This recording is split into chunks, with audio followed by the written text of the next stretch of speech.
Hello everyone. Today I might ask you a few questions before starting off with this video. Are bacteria really bad?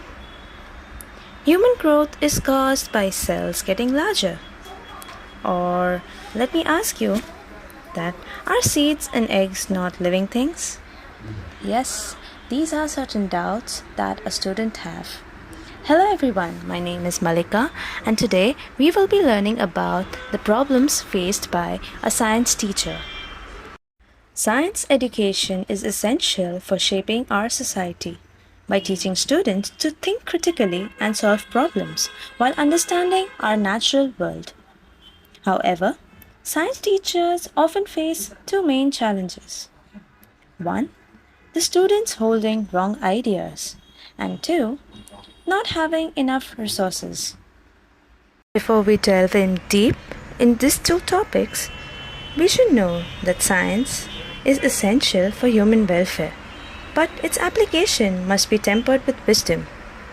Science education aims to impart scientific knowledge, critical thinking, ethical considerations to ensure the responsible and beneficial use of science advancements for the betterment of our humanity.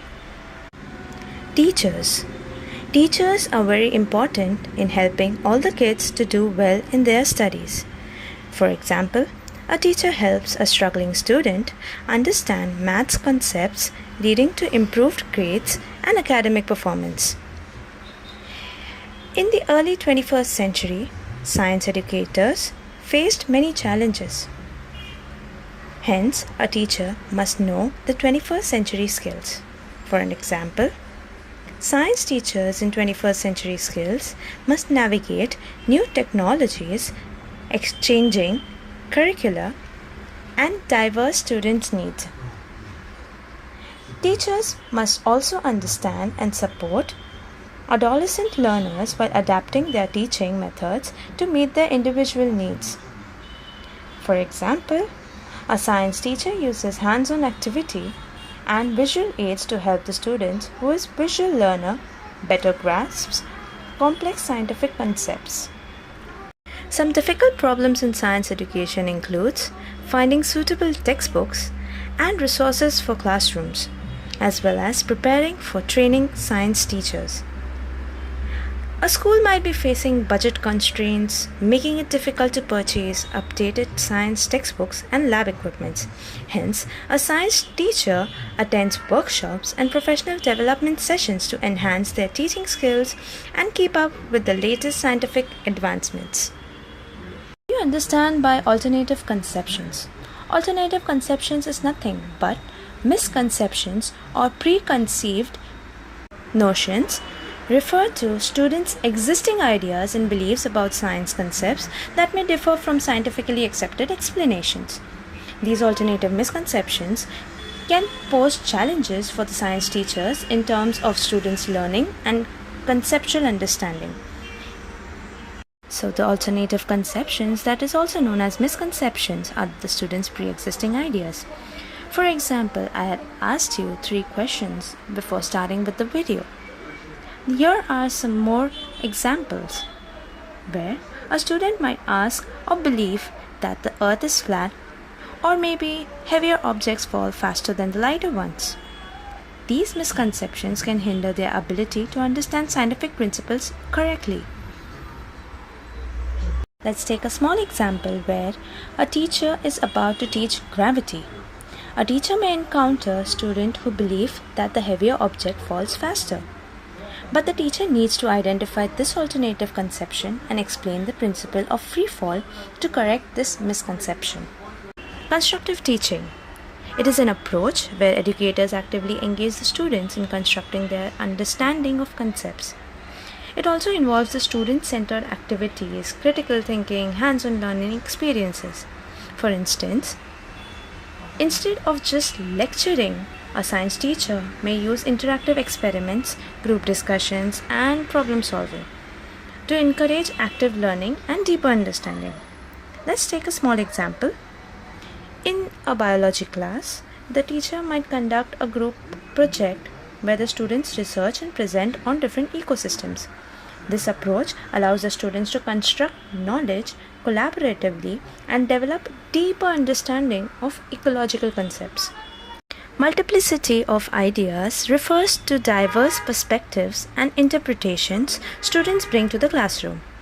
Acknowledging and valuing these ideas can enrich the discussion and promote a deeper understanding of scientific concepts. For example, in a physics class, students may have different interpretations of wave behavior, such as the motion of the sound or the light waves. By exploring these diverse ideas, the class gains a more comprehensive understanding of the topic. Let's take another similar example. In a chemistry class, students have varying explanations for a chemical reaction. So, the teacher can facilitate a class discussion, allowing the students to share their ideas and challenge one another's thinking. This process not only enhances their understanding but also makes them critically think. Meaningful learning. Meaningful learning occurs when students connect new information to the prior information and also the real life experiences. It involves understanding the relevance, practical applications of the concepts being taught. For example, in a biological class, students may understand the importance of photosynthesis better if they relate it to the production of food and global carbon cycle.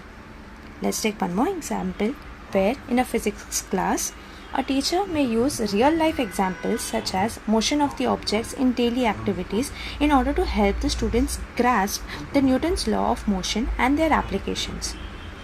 Finally, let's talk about identification and understanding. Identification and understanding involves recognizing and comprehending students' alternative conceptions. So, the teacher needs to be aware of these misconceptions to effectively address them. For example, a science teacher might use pre-test or formative assessments to identify the students' misconceptions before teaching the specific topic. Also, in a geological class, the teacher may discover that some students believe that the Earth's continents have always been in their current positions. Understanding this misconception, the teacher can design lessons to explain plate tectonics and continental drift. The teacher should also be addressing misconceptions, which involves actively confronting and correcting the students' alternative conceptions. So, the educator should use evidence-based explanations and instructional strategies to help the students revise their understanding. For instance, when teaching about the water cycle, a teacher must encounter students who think that water evaporates only from the ocean and not from the lakes or rivers. So, the teacher can use visual aids and diagrams to demonstrate the complete water cycle, including evaporation from various water bodies. One more example is in a chemistry class. A common misconception is that burning a substance destroys matter. The teacher can use the law of conservation of mass to explain that matter is neither created nor destroyed during a chemical reaction. Talking of differentiation and individualized instructions, where differentiation means tailoring instructions to meet the diverse needs of the students, whereas individualized instructions helps to address alternative conceptions and support each student's learning journey. For instance, in a science class, some students may need additional hands-on activities to understand a concept better, while others might benefit from extra reading materials. One more example is within a biological class, a teacher can offer different levels of complexity for a genetics assignment to accommodate students' diverse learning abilities and interests. Moving forward to time constraint and coverage curriculum, where the time constraints refers to limited time for teaching, making it challenging to cover the entire curriculum. So, the teacher needs to prioritize essential concepts while ensuring a deeper understanding of key topics. When in a chemistry class, the teacher may not have enough time to cover all the chemical reactions in detail, so she may focus on fundamental reactions, types, and applications. When talking on environmental sciences, the teacher may have limited time to cover all the ecological concepts comprehensively. So, in order to address this constraint, the teacher might prioritize key ecological principles and their implications for sustainability. Contextualizing learning means relating scientific concepts to the real-world situations or personal experiences. So this approach enhances the students to understand and engage with the materials. For instance, in a physical class, a teacher may use sports examples to explain the principle of motion and force. And in a chemistry class, the teacher can contextualize chemical reactions by discussing their roles in our everyday lives, such as the chemical reactions involved in cooking or the process of fermentation in a food product. Talking of the last is the sustainability of concept coverage, where sustainability refers to ensuring that the students are understanding the concepts over a time. Teacher should reinforce correct understanding through consistent instructions and applications. For example, after teaching about climate changes, a teacher can incorporate related topics into subsequent lessons to reinforce the concepts. Whereas in an astronomy class, the teacher can periodically review and build upon the fundamental principles of celestial motions and celestial bodies to sustain the students' understanding throughout the course.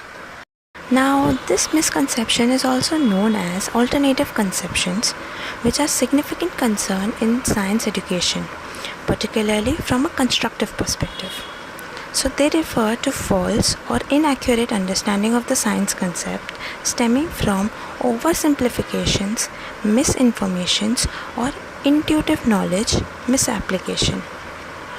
Misconceptions can arise due to personal experiences, cultural influence, or maybe how information is present in education. So, correcting these misconceptions is vital for the forecasting, fostering a more precise understanding of natural world and enhancing scientific literacy. According to the research, one of the most common scientific misconceptions among the students is related to the phases of the moon. The students often believe that the changing phases of the moon are caused by the Earth's shadow falling on the moon.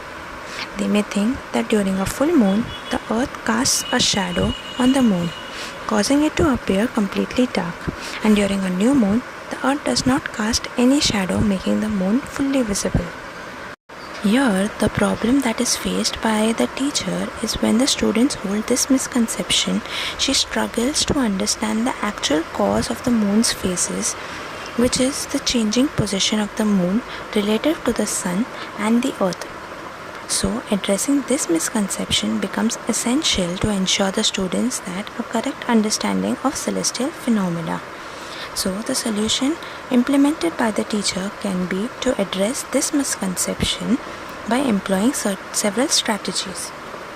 Here, the strategies can be engaging into demonstrations, where the teacher can use hands-on demonstrations of visual aids to show the actual cause of the moon's phases.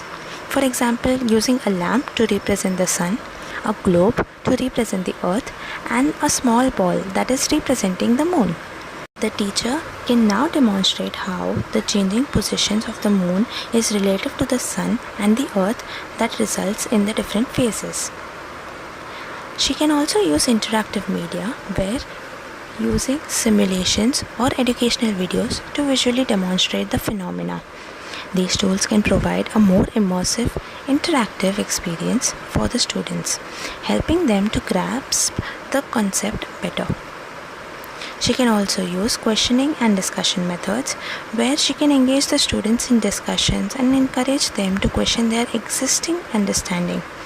By asking open-ended questions, the teacher can prompt students to think critically about their misconception and explore alternative explanations. She can use concept maps and real-life observations, like graphical organizers, to help students visualize the relationships between the moon, earth, and the sun in different phases. This visual representation can aid in clarifying the correct sequence of the events, whereas real-life observation encourages students to observe the moon's phases over time, which can help them see the patterns and understand how the position of the moon, earth, and the sun influence its appearance. The teacher can also use formative assessments where she can give pre-tests to identify the students' misconceptions and track their progress in understanding the correct explanation for the moon's phases. Formative assessments allow the teacher to tailor instructions to individual students' needs. She can also use connecting to previous knowledge where she can build upon students' existing knowledge of the solar system and relate the moon's phases to other celestial phenomena they have previously learned about. The second misconception is where many students believe that plants obtain most of their masses from the soil, particularly from the nutrients and the minerals present in the soil. So here the problem faced by the teacher is when the students hold this misconception, they may not fully understand the process of photosynthesis and the role of carbon dioxide and water in the growth of plants.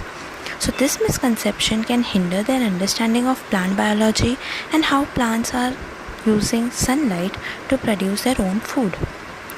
So here the solution implemented by a teacher can be to address this misconception by hands-on experiments. The teacher can conduct hands-on experiments to demonstrate the role of carbon dioxide in photosynthesis. For example, setting up a simple experiment with two plants, one supplied with carbon dioxide and the other without. They both can show that the plant with access to carbon dioxide grows better, emphasizing the importance of the gas in the plant. Visualization of aids, where using visual aids such as diagrams, charts, animations can help students visualize the process of photosynthesis and the conversion of carbon dioxide and water into glucose with the help of sunlight. She can also use analogies to help the students understand the complex scientific concepts, comparing photosynthesis to a factory that converts raw materials, that can be the carbon dioxide and water, into finished products, that is the glucose. Using energy from the sun can make the process more relatable and understandable. She can use discussions and question methods while engaging the students in discussions and encouraging them to ask questions that can help the teacher addressing any misconceptions directly by encouraging students to articulate their understanding. The teacher can provide corrections and clarifications. She can have an outdoor learning where she takes the students out to observe the plants in their natural environment, can help reinforce the concept of photosynthesis, and the students can observe how plants interact with the environment, including the exchange of gases with the atmosphere. The teacher can use conceptual change approach. Here, the teacher can use conceptual change approach where the students' misconceptions are explicitly addressed and corrected. This involves identifying the misconceptions, confronting them with evidence, and then guiding the students to construct a new, accurate understanding. She can use reflective activities where having students write or discuss their learning experiences can encourage them to reflect on their previous misconception and how their understanding has evolved. This process can help solidify the new accurate understanding of plant growth. The third common misconception, according to research, are from the higher grade students in physics, where they relate the concept of force and motion. So here, some students may believe that an object can only move if a force is continuously applied to it. They may think that if there is no force acting on an object, it will come to rest immediately, regardless of its initial velocity. So the problem faced by the teachers can be when the students hold this kind of misconception, they may struggle to understand the principle of inertia, which states that an object at rest will remain at rest and an object in motion will remain in motion with a constant velocity unless acted upon by an external force. So this misconception can hinder their ability to comprehend fundamental principles of motion and dynamics. To address this misconception, the teacher can employ demonstrations as well as hands-on activities where she can ask the students to roll a ball on a frictionless surface and observe its continued motion. That can help the students understand that the object in motion tends to stay in motion. She can also have thought experiments where she engages the students in thought experiments like imagining a frictionless environment which can help them reason through the concept of inertia and the absence of a need for continuous forces to keep objects in motion. She can have real life examples where she can use objects in space moving with a constant velocity due to the absence of significant forces, which can help the students relate the concept of inertia to everyday experiences. Analogies, predict and explain, peer discussions can be a part of the solution. Another misconception among the higher grade students in chemistry is related to the concept of chemical bonding. So some students may incorrectly believe that the covalent bond involves transfer of electrons between atoms which are similar to the ionic bonds. The problem faced by the teacher is when the students hold this misconception, they may struggle to understand the fundamental differences between ionic and covalent bonding and the concept of electron sharing in covalent bonds. So this misconception can hinder their ability to predict molecular structures and the properties accurately. So the solution for the teacher is explicitly comparing ionic and covalent bonds. The teacher can provide a clear and explicit comparison between ionic and covalent bonding, highlighting the different mechanisms of electrons interactions in every type of bond. Emphasizing the concept of electron transfer in ionic bonds and electron sharing in the covalent bonds can help to clarify the distinctions. She can use Lewis dot diagrams where the teacher can illustrate the electrons distribution in covalent bonds, showing how electrons are shared between the atoms to achieve a stable electron configuration. This visual representation can enhance students' understanding of covalent bonding. She can use real-world examples where she can relate covalent bonding to real world like water H2O, where two hydrogen atoms share electrons with one oxygen atom to form a stable covalent bond, demonstrating how this shared electrons interaction leads to the formation of stable molecule, which can help students to grasp the concept better. She can use bonding models, predicting molecular shapes, inquiry-based activities, and also addressing common misconceptions. Here, we can conclude that overall addressing science misconceptions requires a combination of pedagogical strategies, effective communication, and also a deep understanding of the students' cognitive processes. By implementing these solutions, a science teacher can effectively support their students in overcoming misconceptions and promoting meaningful scientific understanding. When we talk about resource constraints, it refers to the limitations faced by the science teacher in accessing and utilizing the necessary materials, equipments, and also resources to support their effective science instruction. These constraints can vary based on the factors such as the budget limitations, the availability of equipments, and also technological infrastructure. So, the lack of infrastructure refers to a shortage of inadequacy of physical facilities, equipments, resources required for the quality science education. Let's take an example where some science schools may lack well-equipped laboratories, classroom with proper technology, or access to field trip opportunities. Another example where a school with limited laboratory facilities may struggle to provide hands-on science experiences to students, which may hinder their practical understanding of scientific concepts. There is some inadequacy of textbook based on the constructivist method. This constraint arises when the available textbooks and educational materials do not align with the constructivist teaching approaches. So the constructivist methods emphasizes active learning, critical thinking, and a student-centered learning, but textbooks may still rely on traditional rote memorization methods. So when we speak about a science class following a constructivist approach, the textbooks may lack interactive activities and fail to encourage students to explore the construct their knowledge actively. There can be a shortage of qualified science teachers. So this constraint occurs when there is a scarcity of well-trained and qualified science teachers. Having a shortage of the qualified teachers can affect the quality of instructions and limit the capacity to address students' individual needs effectively. So in a rural area where limited resources are available, there may be a shortage of science teachers with specialized training in advanced science topics, which hinders the students' access to higher level of science education. There might be lack of motivation and quality teachers.